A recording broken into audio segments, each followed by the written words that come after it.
And she did what we were supposed to do. She did the 1-year trip around the world, and she went back to being a lawyer, which is what I intended. And she early on was like, listen, real talk, you're totally not going back. I was like, no, I am. This is just a year. And she's like, like, you love this. You're in trouble.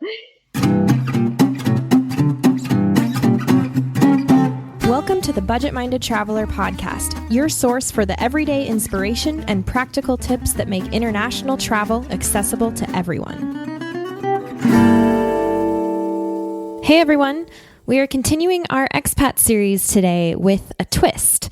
Our guest, Jodi Ettenberg, is here to share some insight about the different things that she has learned and observed while living a sort of serial expat life in several places overseas. She's originally from Montreal, Canada, and she left her job as a corporate lawyer to travel the world for a year, and that was 8 years ago.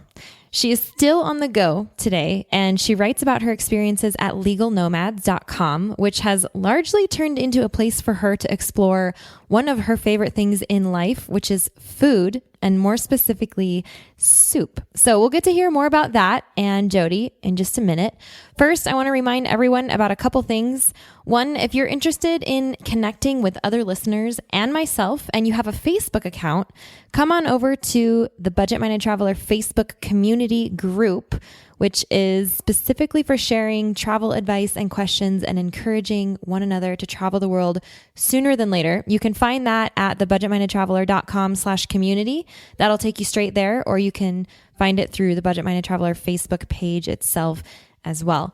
And the other thing is, this is exciting, I just bought my ticket to Patagonia for the November trip that I am leading. It is officially on.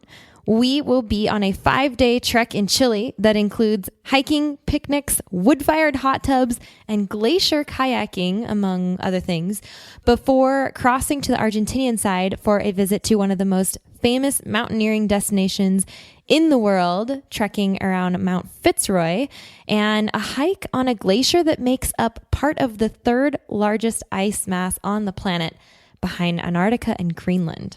So if Patagonia is on your list and you are considering joining me, act quickly to get one of the few spots left. Leading trips has been a dream of mine for quite some time, and I'm so grateful to be able to see this through starting this year in a place that is so special to me. So head on over to Patagonia2016.com for everything you need to know, and I can't wait to meet those of you who are going to say yes to this with me. We're so grateful to Osprey Packs for partnering with us and supporting the podcast, so please stay tuned for more about them later on. I have an opportunity for you to join me in real life for some real travel. Here's the latest Jump Adventures update. We are going to Greece for a bike and boat island hopping adventure this May 9th to 16th, 2025, and we still have space left. Check out jumpadventures.com to learn more and book now. We're going to have a yacht all to ourselves with ensuite cabins on board, so you get to sleep in the same bed every night as we start in Athens and make our way west toward the island of Corfu. You'll have your own bike for the week, e-bike if you want one, for cycling the islands as we go, in between meals crafted by our private chef on board, and all the relaxing you want to do on the top deck under the Mediterranean sun. These bike and boat adventures are our most carefree and relaxed trips. All you have to do is say yes and show up, and there's still space. Head over to jumpadventures.com to grab your spot now, and we'll see you there.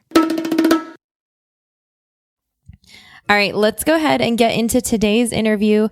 I'm so excited to introduce you guys to Miss Jodi Ettenberg. So here we go with Jodi. Jodi, how are you today? It's a pleasure, of course, and I'm looking forward to chatting with you. I got to meet you briefly again in the last few weeks, but it's nice to have a longer conversation also. Yeah, definitely. No, I'm really excited because I am certain that you're going to have a lot of cool stuff to share with my audience about expatism. And so I'm looking forward to getting into it. I want to start with the question I always start with, though. Where in the world are you today? So I'm actually in Indiana, which is not the usual answer that I give. Did not see that coming. Not see that coming. I actually thought you were in Canada. Not in Canada. My summer months are usually spent alternating between either weddings and family time, and then business meetings that I might have or conferences I'm speaking at. So this summer I have just come from Montreal, but I'm spending time in Indianapolis, where my stepsister lives, and I'm staying with her and her family for a while, just to catch up with them. Oh, awesome. Is that typical for you that you're kind of back in North America in the summertime, or? Yeah, when people tell me, aren't you ready to settle down? I joke that I have a routine. It's just not the routine that makes sense to most people. Yes. So for me, that's been, winters somewhere warm, and often that's been Southeast Asia. Most recently this year was Mexico, but that's a new one for me. And then in the summers, I come back and I take my time with family, which is something that's been really wonderful. I'm grateful for the amount of time that my lifestyle allows me to spend with them. And then also often there's some conferences or universities I'm speaking to or something like that. So summer months are filled with, family and work, but in a much more organic way than if it was, simply a 9-to-5 job. Absolutely. I love that because I'm new to that train, but I'm on it now. I left last September. Right. I mean, Montana has winters for the diehard, like the diehard winter lovers. And that's not me, just not anymore, And so, right. So getting out for the whole winter and then coming back, I'm like, yes, this is the best time to be here. It's beautiful. It's like heaven on earth. Summer in Montana is just unbeatable. And people are like, wait, I don't understand. Like, why would you come back in the summer? It seems like that's the time you want to leave. I'm like, wait, no, I think you have it backwards. Like, what are you talking about? Well, being from Montreal, I certainly sympathize with cold winters. It's my mom sent a photo, this April of something like a meter of snow that had fallen. But I think for me, I grew up downhill skiing, and cold was part of my normal winter months. But since I started traveling and spending time away in the winters, my body's gotten less used to it. And I actually got dengue fever in Vietnam a few years ago, and my circulation's just never really recovered. Oh. And I have they think it's a version of Raynaud's, basically, where the ends of my fingers turn blue quite quickly when I'm cold, and it's very painful. And so it's really just been not pleasant when I'm in colder climates. Even here in Indianapolis, I'm wearing like a sweatshirt and wool socks in the house, and everyone else is in shorts. I think my body's just like, we need to go back somewhere else. I don't mean to laugh. I just love the irony of, it's almost as if you have a doctor's prescription to stay away from the winter now. Right. My parents are like, you're not Canadian anymore. If you can't handle the cold, give us back your passport. You know what? Okay. So Montana, same. I mean, we're like honorary Canadians just in Montana, and it's like the same thing. Like, you're not really Montanan anymore. Get out of here. Because I find myself wearing sweatshirts when everyone else is wearing t-shirts, and I'm like, what's going on? I don't know. I adjust very quickly, and I have like extreme temperature. I don't know. I deal with it in an extreme way. So, but I'm loving chasing the sun. I'm happy in this place right now, actually. Yeah. I mean, if you can do it and you have the privilege of building that kind of life for yourself, then I think, you enjoy those weather patterns, then go for it. Why not? Absolutely. I totally agree. So before we get, too far down this awesome summer tangent, let's take a step back and, let's find out where this all began for you. 'Cause it's actually been quite a long time that you've been, kind of doing this, right? Hasn't it been about 8 years?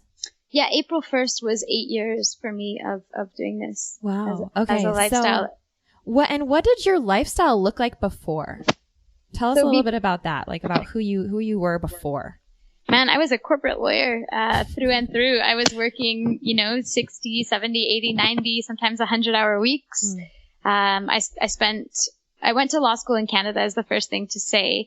And I always mention it because tuition is quite low compared to, what most Americans have to deal with. My law school tuition was $1,600 Canadian at a time when the Canadian dollar was similar to what it is now. And so, there was no staggering debt that I carried with me through the years. And I mention it because I think it's really important to make clear that part of why I was able to live the life I'm currently living is that I didn't have that kind of debt. And I was recruited to be a lawyer in New York City with quite a few of us actually in my graduating year at McGill. I think we were 40 that were recruited that year. And I started at a big firm and I did mergers and acquisitions and some securities work. And then I switched to a different firm and did new media and technology work.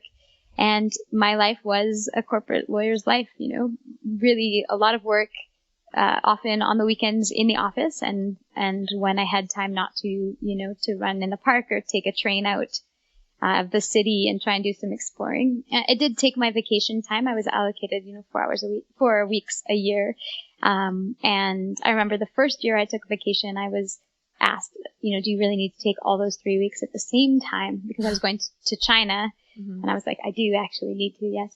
But I also had just billed, 3,000 hours in 11 months. And I felt like 3 weeks was the least I should be allowed to do. No kidding. Yeah, it was pretty brutal.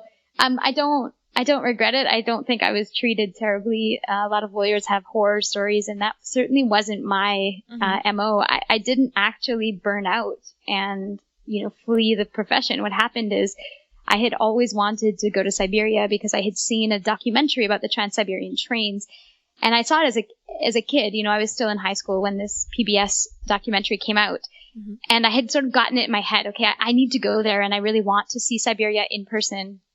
And as the years went on, and there were some other sites of people, as I was a lawyer that had done a round the world trip and were writing about it. The Lost Girls was one of the first ones, and they've all become friends.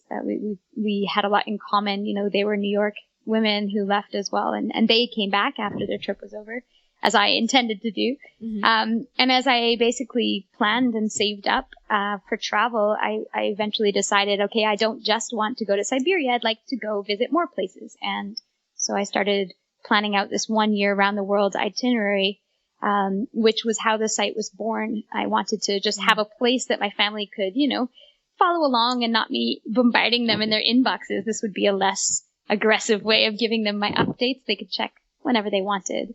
And I quit with another lawyer, which is why it's Legal Nomads with an S. Okay. And I probably should have changed my name a while ago. I'm still debating whether I should just move everything over to like jodiettenberg.com or something. Mm-hmm. But she was another corporate lawyer. She was my opposing counsel on the last business deal I worked on, actually. And during the closing dinner, we really clicked. And I was like, hey, I'm thinking of quitting my job. Not at the closing dinner. We had dinner again because we were like, yay, another ambitious woman in New York. Let's be friends. Oh, yeah.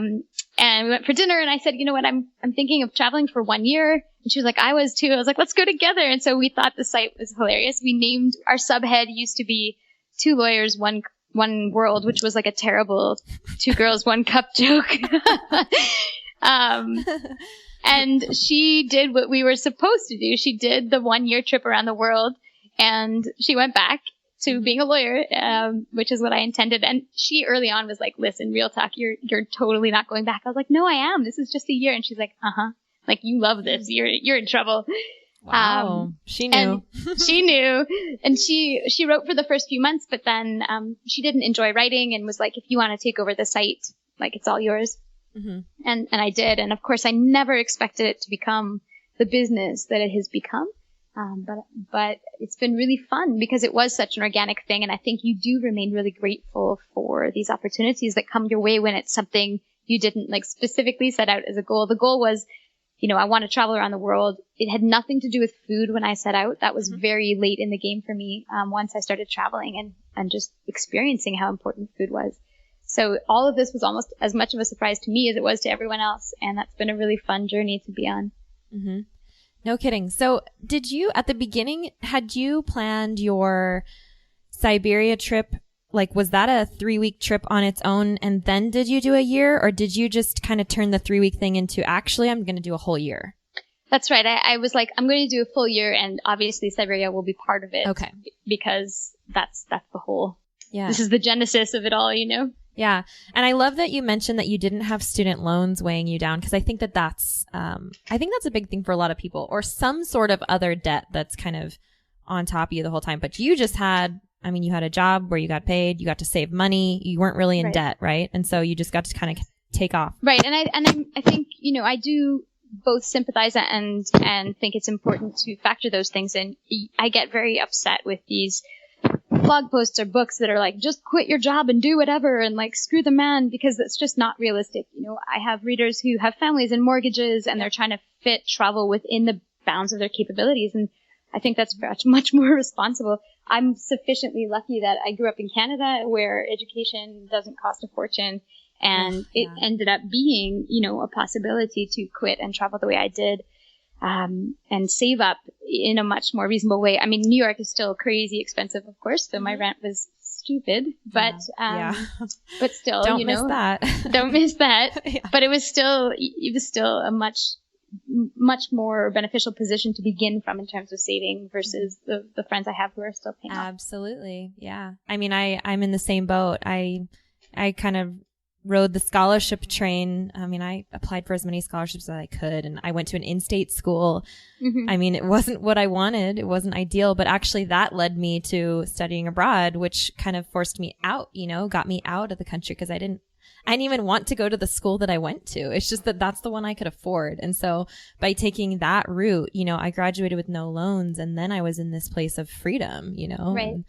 And, so yeah, I totally get that. So how did did you actually, when you were on this year-long trip, did you actually go back after the year, or did you stay out the whole time? I actually got really sick a few months in, and I went back for a month. Oh, okay. Really sick, not ideal. I got this crazy respiratory infection, and my lost like all the hearing in my left ear, because it moved up to my head and like swelled my ear shut. It was not pleasant. The flight back from South Africa was pretty brutal because it was like 17 hours, and I just like at that point I had to go home because I just couldn't care for myself. Right. I actually got an email from someone recently, which is crazy, and she was like, "Hi, I was looking for stuff about Vietnam, and I found your site, and this may sound weird, but I'm just really glad you're alive because when we met up with you at the hostel in South Africa, like we weren't sure if you were going to make it. Like that's how out of it I was." And I was just like, man, I had not, obviously you don't remember things when you're that feverish, but I was just so sick. So I came back for a month, and then I was like, and I flew straight to Russia from New York after that. I just got chills all over my body when you said that. Yeah, it was a pretty crazy email to receive. That's really scary. This is kind of on a side tangent, but did you have travel Podcasts insurance? are all about tangents. I know, right? But yeah, I'm wondering, did you get like Medevac? Did you use travel insurance for this? I didn't. No, I flew myself home. You flew yourself home. So I did have insurance though. I always do. And it's, I have gotten into arguments with people about it because there are people who steadfastly refuse. And I'm always like, look, the bottom line is that I don't have the insurance for me. Like I have the insurance that if something truly terrible happens to me, I'm not going to bankrupt my family so they could fly my remains home. The reason for it has nothing to do with me and everything to do with not burdening people because of the choices I make in my life. Hey, there you go. Okay, so back from that tangent then. So what did your first year look like? Just quickly, like what was your itinerary? Did you go around the world? Besides the month that you came home. It got all confused because I went home, and then what happened is, life gets in the way. I sometimes get emails from people that say, like, here's my spreadsheet of all my flights for a year. And I was like, no. Good luck with that. You guys you're going to split up. I mean, it was a couple. I remember 2 sets of couples that wrote and were like, here's all our flights and everything we're doing. And I was like, you're not going to make it. Like, you can't do this to your relationship. For me, I basically planned a specific vague itinerary. My first blog post was like, here's my itinerary. And of course, that didn't happen. From Russia, there was supposed to be a Kilimanjaro climb. I was going to fly to all these different places before Russia. Didn't end up doing that because I couldn't walk. And then I basically went to China through the Trans-Siberian trains, which was like a big part of what I really wanted to do. And I got an email from a really good friend of mine who was like, hey, my fiance and I just split like 2 weeks before the wedding. And he was obviously a mess. And I've known him since I was a kid. And I was like, where are you? And he said, I'm in, I don't know where I think he was in Bali. I was like, well, I'm in China. So let's meet in Malaysia. And then we'll go travel together and I'll babysit you for a month. And like, I guarantee to hold your hair when you're throwing up and not let you do anything too egregious. Yeah. And I went and I spent the month with him and he was, obviously grateful. But what happened is before we went to Thailand, which was our plan after visiting Kuala Lumpur, I was like, hey, so, we just need to take the bus to this city called Malacca, which is in Malaysia because I read about a soup. And then I met this guy on a plane who like told me about this soup as well. And it's this cuisine called Baba Nonya. And it's like the, intersection between Peranakan food and Malay food and Chinese food. And let's just take the bus there and eat the soup at this one restaurant and then we can go to Thailand. Yeah. And he was and like, the rest is history. well, he was like, you're nuts. Like, you're absolutely nuts. This is not what people do. I was like, no, this is what everyone does. And he was like, no, Jodi, this is what you do.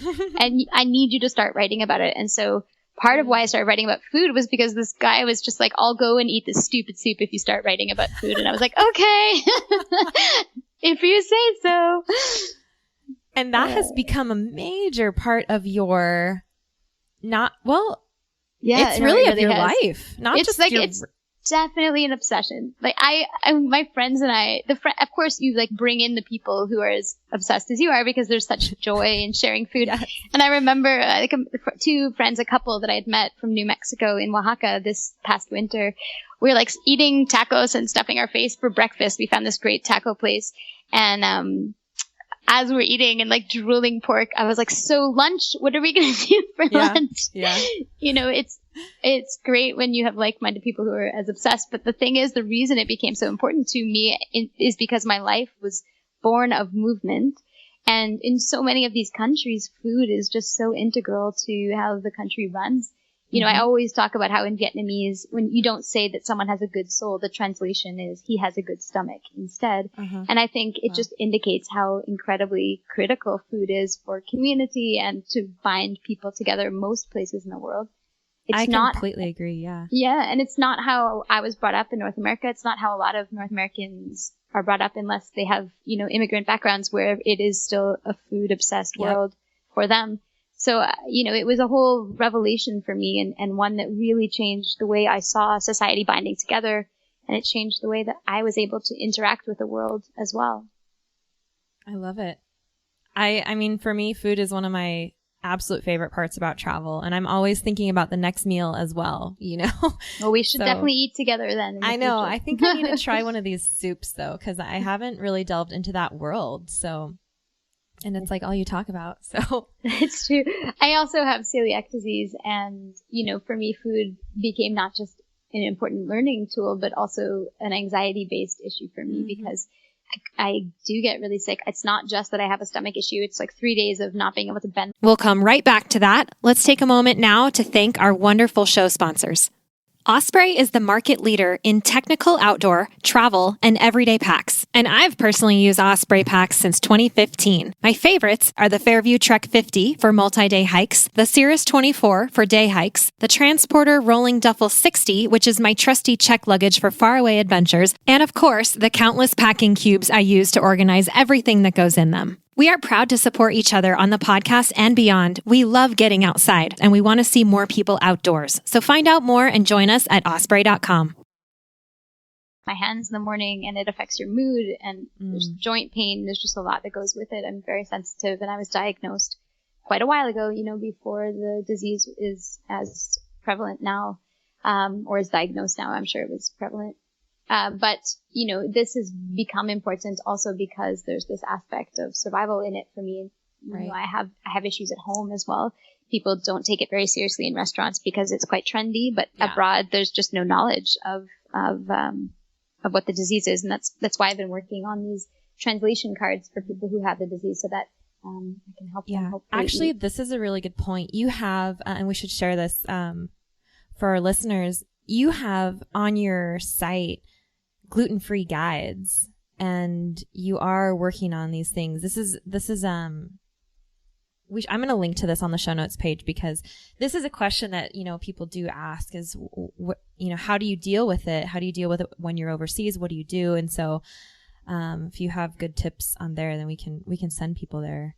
Yeah, definitely. And the cards I'm building, there's some great translation cards. People use celiactravel.com and I admire them for what they've done. And I think they've provided a lot of value to people. The problem is when I've used their cards in developing countries, I still get sick. And that's because people don't know what has wheat in it. Oh. They don't know what the condiments are made of. They just know like this is the name of it and that's that. And in a lot of cases, you know, they're like, no, this is fine. And it's totally not fine. I remember asking someone in Chiang Mai about this soup and they're like, it's made from mushrooms. Well, it was actually made from wheat gluten. The meatballs were not meat. They were gluten balls. You know, there's that kind of knowledge gap and it's not, there's no point in getting angry. You know, it wasn't her fault. It's not culturally part of her knowledge base, but the cards I've been building are super, super detailed, and I'm offering them for free because there is a real pain point for people with the same disease. So I've done the translation cards and paid a translator for them. In some cases, readers have offered to translate when their mother tongue is the language I need, which has been really cool. But I've done Italy, Greece, Japan. I just put up the Vietnamese card yesterday. I've now got Portugal and the Mandarin also translated. Wow. That's really wonderful. Okay. We're definitely linking to that. All of this, by the way, you guys, is at legalnomads.com. And there's a tab that says gluten-free guides. It's really easy to find. So check that out. That's awesome. What a great resource for people. So how then did you end up wanting to stay in Southeast Asia? And was it always, were you always in Saigon, or where did you kind of put down roots? Because I know you were there for quite a while, weren't you? Yes. So that routine we talked about at the very beginning of this podcast, it has been the case basically since the second year. I've always gone back to North America during the summer months. I'm really close to my family, and there was really no option once I thought about this being a longer term thing. Originally, it stayed as it's more than a year because I over budgeted and I had never been to Southeast Asia and I didn't know how cheap street food was. So I had budgeted more than I needed, and I was like, oh, well, isn't that nice? Going. Yeah. Life could be worse. So I just kept going, but I did come home for the summer because obviously, you know, I wanted to see my family. I spent a long time in Bangkok and in Chiang Mai, and I was up in Mae Hong Son as well in the north of Thailand near the Burmese border. I traveled as well through the islands at some point and to other places in Thailand, but Bangkok, you know, I love Bangkok. I love the craziness and the chaos. I'm definitely a city person. And Chiang Mai was the place I would go to when I had, you know, a guidebook to write or my food book that I was writing. I went back there to do writing. It's a good place to hunker down and work and wander and eat. But I prefer the frenetic energy to big cities. So Saigon and Bangkok to me were places I really enjoyed. I also spent, you know, time in Singapore and elsewhere traveling through Southeast Asia. But in terms of renting apartments and sticking to them, those few cities that I mentioned are the ones I primarily spent time in.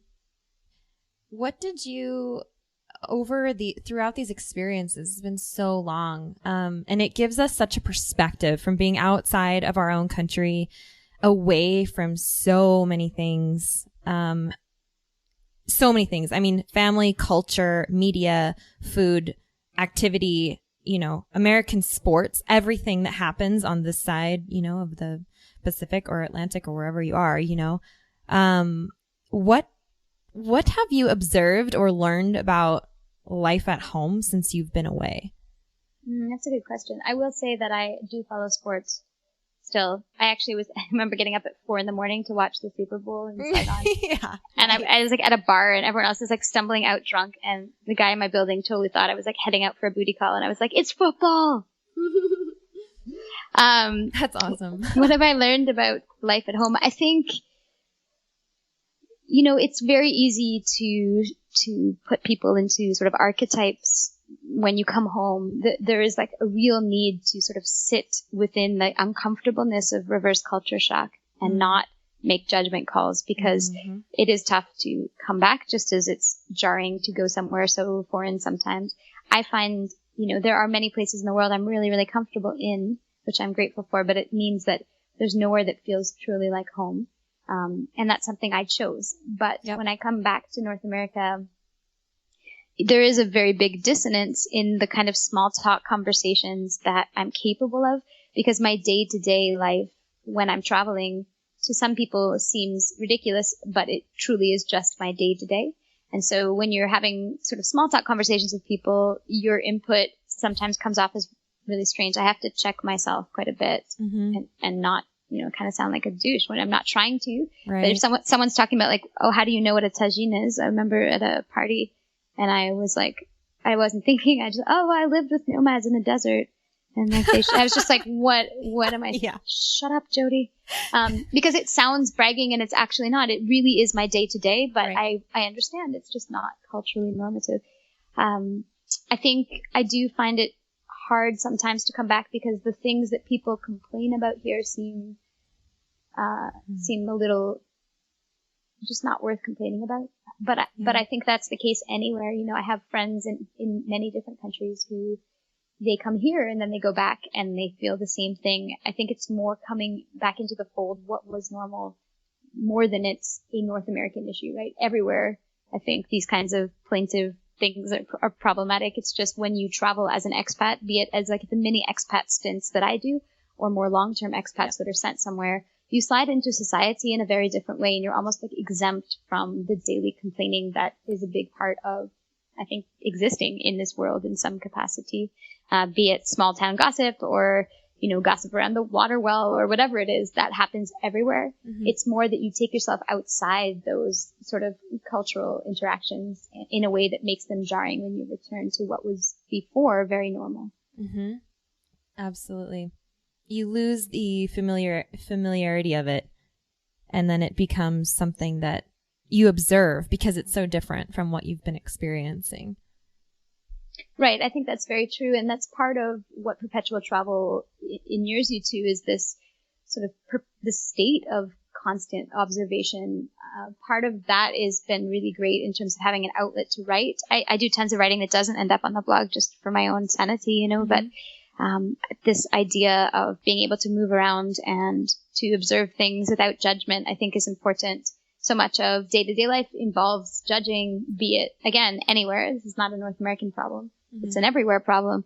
And by constantly putting yourself in uncertain situations, by constantly pushing yourself to think about what makes people human and how they connect and the ways that we're similar in really disparate places, I think it sort of adds this sense of uncomfortableness that's really important to truly having clarity about the way the world works. Mm-hmm. I have kind of found it fascinating. I think the priorities of people around the world has fascinated me coming back to the U.S. after just being. I mean, it's interesting because I've done this before where I've been gone for long stints at a time, 9 or 10 months at a time, and come back for the summer. But the thing that I'm noticing the most right now, and we do not have to go down this tangent. This is just an observation, is that there is an incredible influence of crazy media in this country.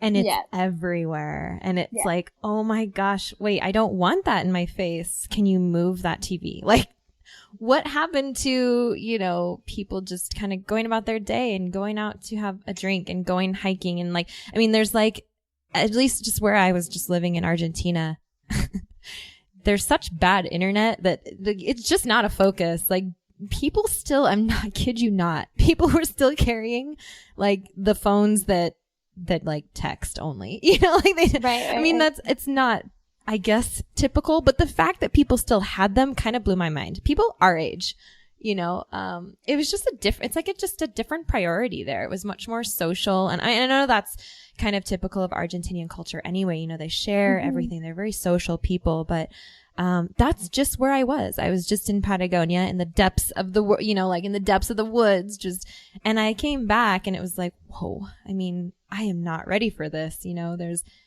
There's an insane amount of just media influence here that really kind of just makes you look at the priorities of the culture, really the society. And it's just kind of fascinating.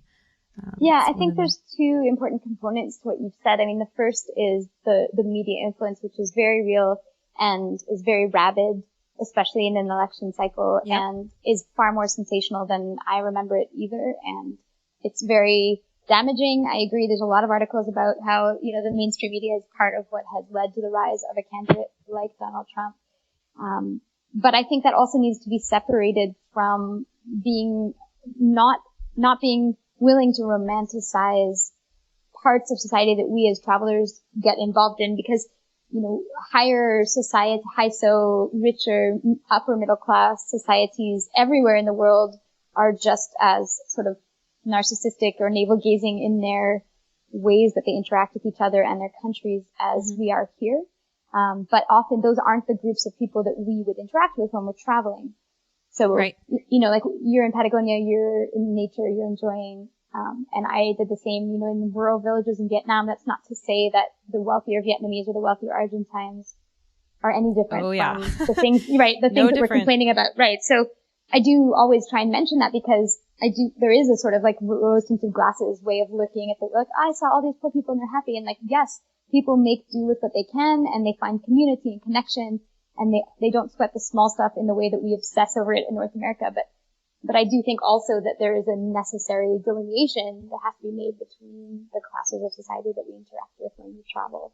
Mm-hmm. Yep. And it's I think it's what you put out there, what you attract, what you're looking for as well. So I think we all I think we find that with which we want to identify when we travel because we have the freedom to do so, if that makes sense. Yeah, that makes sense. So on that same sort of line, what have you learned about yourself throughout all of this? A lot. In 8 years, lady. I know. I think I ask myself the question, like, how much is stuff I've learned because I've traveled and how much would I have learned if I lived a more, quote, normal life? That's just part of aging naturally. We are wiser as we get older, which usually means we know we don't know much. I think, this obsession with food, which has really changed my life, is a big part of what has changed in me for the better. It has forced me to take myself out of a profession that paid you to sweat the small stuff. Yeah. And I think I'm very grateful for being able to see life and the world a little more holistically as a result. I never thought I would be a writer. I never thought I'd be doing this. I never had a desire to be doing a career in writing or public speaking. I mean, the things that I've learned are really that if I keep forcing myself to do what really scares me and to try and tackle the, not flaws, but, the difficulties I have with certain ways that I interact with the world, that I come out better for it. And I think that, when you're a kid, you expect that you have everything figured out at the age of 30, which is just not what happens, at all. In fact, there's big crisis that often happens 30 and 35 for most of my friends. Oh, me too. And I think, there's that saying that the Dalai Lama has said and others have said that you can't really help other people unless you understand what it means to suffer. And not that we should bring suffering out upon ourselves in any, perpetual way, but the things that we can't control that happen to us, I think I've spent a lot of my life trying to control them. And ultimately what's really important is how you act when things do go wrong and how you choose to handle the crisis that happens after it. There's that whole, you can't learn to walk without stumbling. And I think these 8 years of travel have really forced me to reckon with that and to make the decision that when shit really went wrong, instead of writing a plaintive blog post, instead of being angry, instead of turning my heart coldly toward the things that were hurtful, I tried constantly to do the self-work because this was a decadent life that I chose. And I feel like the least I could do is to do the self-work. Mm-hmm. So I think, I like myself more as a person now than I did before I quit. And that I'm very, very grateful for. I love what you just put into words. I really love it. That's been kind of what I've been observing in the last year. And I know that my readers have been, and listeners have been with me for a portion of that. And so I think they're gonna, that it just ties in and I love it. And putting yourself out there, it gives you such an opportunity. Travel gives you such an opportunity to find yourself in these situations because there are constantly new things that you're not familiar with. There are new decisions to be made. There are, something that can be simple at home, as in, where do you get coffee this morning, is a difficult decision abroad when you don't speak the language. You can't read the language. You're not sure where to go. You're alone. All of these kind of situations present different opportunities to strengthen yourself and put yourself out there and kind of just experience the beyond. And that kind of leads us to what you just described. In a sense, there are also, life things that can happen along the way. Thank you so much for this. This has been great. So I do want to know, where are you planning to go next? Do you know yet? I think this summer is all over the place. Generally, I'll be here, and then I think I'm going to Denver, and then going up to New York, and then I'll be back in Montreal. I actually rented a place in Montreal for a month downtown. I haven't lived in downtown of my own city since probably 2000, and the city's changed tremendously. And there's all these new restaurants, and next year is our 375th anniversary. So I'm excited to go and just like rediscover my own city for a month. And it's an unusual opportunity. So yeah, I'm happy. That's I was really just cool. looking at Airbnbs, and I was like, you know what? I'm gonna stay home and see what that's like again. What's this place like? What's this place? Because my parents live quite out, from like 40 minutes out of the downtown core. So when I come back to Montreal, I don't stay downtown. Yeah. I'm in the suburbs, and it's obviously not the same. So I'm excited about that. And then I'm supposed to be heading back to Oaxaca in Mexico, where I've been spent last winter. One winter wasn't enough. You're gonna do that this winter? Yes, that is the plan. And my readers have been asking for Jodi tours. They want food walks. Like, can you feed me? I did that in Saigon, very, very ad hoc. I was calling them food walks because they're not a tour. It's mostly just like readers want to meet and like learn about the things I like to eat and meet the vendors. So I'll probably do that again also, given that I've been asked so many times to do so. I might be in Mexico this winter, or at least in December. So, if that does happen, I'll have to go on one of your food walks. Yes, you're welcome. I will feed you happily. Love it. All right, cool. So, one last thing, where can everybody find you if they want to follow your journey? So I am legalnomads.com, and also Legal Nomads on all of the medias. All of the medias. All of the medias. Mm-hmm. Social generally is the same. So Facebook, Instagram is Legal Nomads as well.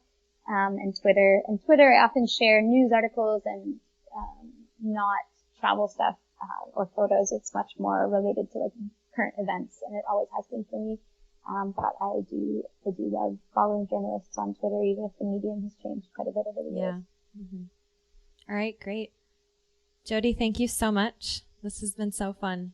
My pleasure. It was great to hang out and chat a little more, even if it's not in person. And I wish you all the best this year. Thank you. You as well. Good luck on your continuing journey. All right. I hope you guys enjoyed that interview. I want to pull a couple things out of it.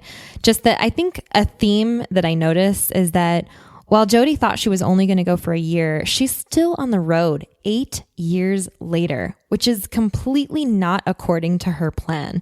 And along the way, she discovered a crazy love for food that she did not have before, that she writes about now and even helps others with, which has become one of the things that she's known for. And I bet she couldn't have told you that was going to happen while she was working as a corporate lawyer either, which is just another thing that didn't necessarily go to plan, but because she was willing to put herself out there and open herself up to opportunity, she has found this lifestyle that she's made work for her. And like she said, we don't have to know the plan by age 30. We don't have to know what our future looks like. We don't have to be set in any specific path. I think that we just need to be open to opportunity and willing to listen when our hearts or even our gut, is pushing us to do something. So the notes for this episode will be on thebudgetmindedtraveler.com/73. And you can follow Jodi's journey over at legalnomads.com. And don't forget to check out Patagonia2016.com if you want to say yes to a big adventure this year with me. And that's it for today, you guys. Stay safe. See you next time.